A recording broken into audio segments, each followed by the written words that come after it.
The wreck of the Seiko Maru is one of the most beautiful and underrated dives in Truk lagoon.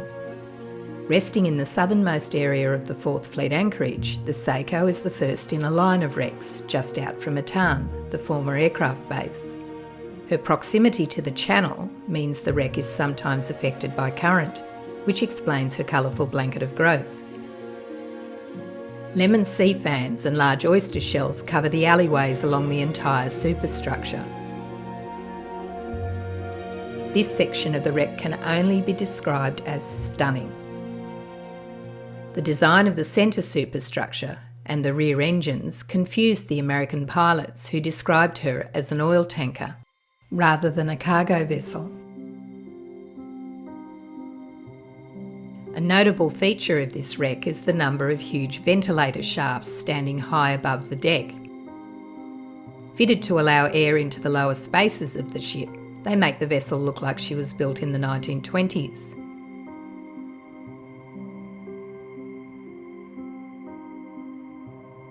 The more modern lifeboat davits are the giveaway, and in fact the Seiko Maru was a relatively new vessel, launched in 1940, but she spent little time in the role for which she was intended.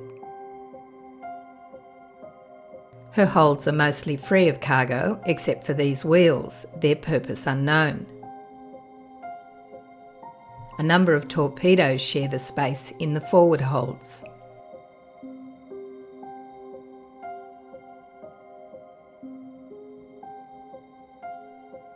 The centre island superstructure stands 2 decks above the hold.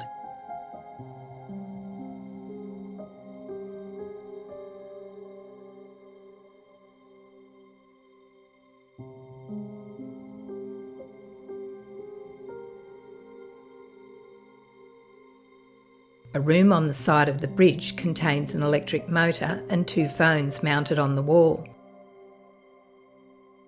This item appears to be a radiator, not much use in the climate of Truk lagoon. And this, the remains of a radio room.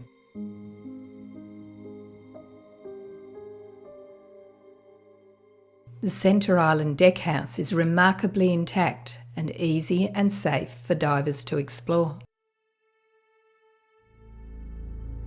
A door on deck level leads to a long alleyway and several bathrooms.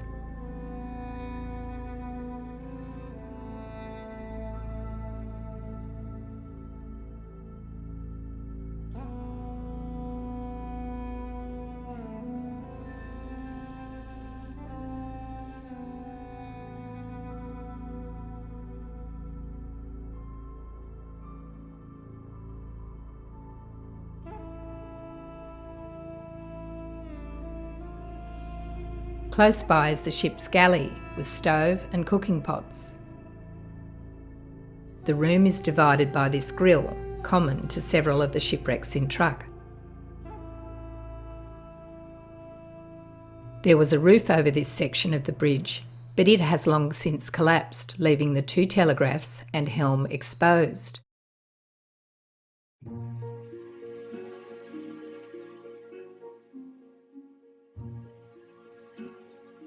The Seiko was Max's very first dive in Truk lagoon in October 1994.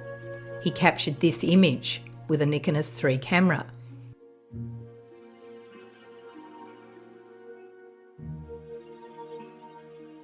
The Seiko's bow.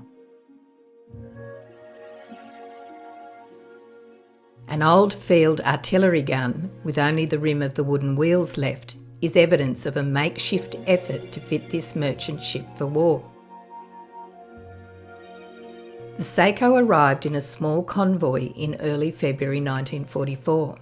Her captain followed instructions and moved to a position to the southeast side of the 4th Fleet anchorage. He gave the order to let go both anchors, and here they remain to this day.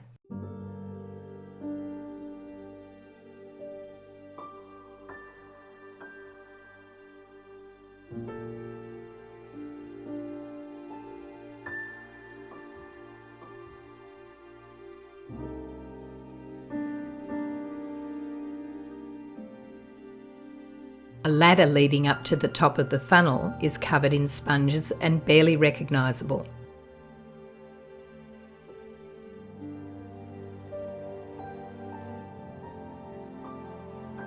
Big schools of jacks are always present on this, the highest part of the wreck.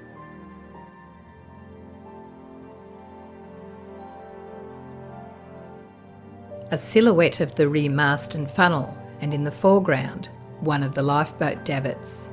The structure comes to life in stunning colour as the camera lights come into range. Lifeboat davits remain high above the deck, the prolific growth aided by the currents that sweep between the islands.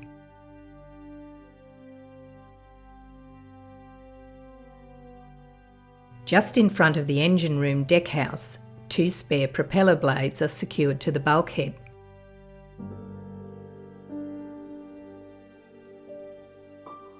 A view of the engine room skylight.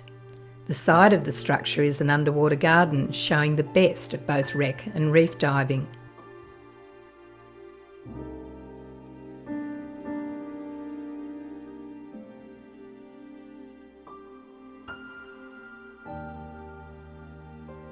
The engine room of the Seiko is an interesting dive. The top section of the room is intact with the usual stairways, steam pipes, valves and so on in place.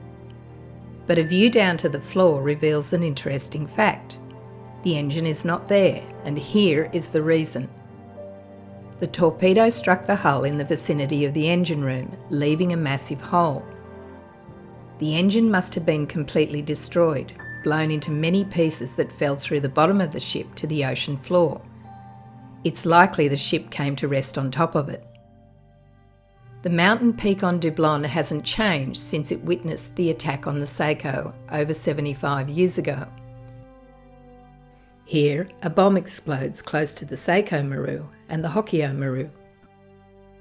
This image shows the Seiko sinking by the stern.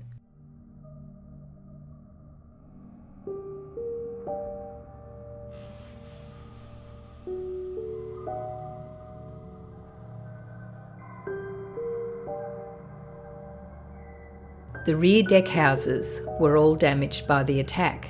This bulkhead caved in and the force smashed every porthole. But nature has filled in the gaps, and what a magnificent job she has done. Remarkable colours. More beautifully decorated ventilator shafts.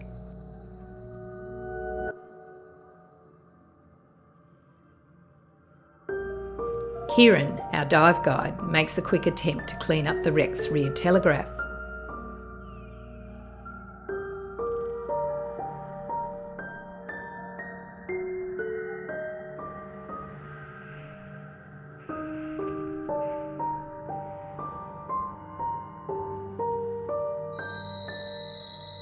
The Seiko Maru is a relatively shallow shipwreck, 29 metres or 95 feet to the bridge, and in the range of most divers who visit the area. Ask your guide to take you there rather than wait for them to tell you where you're going.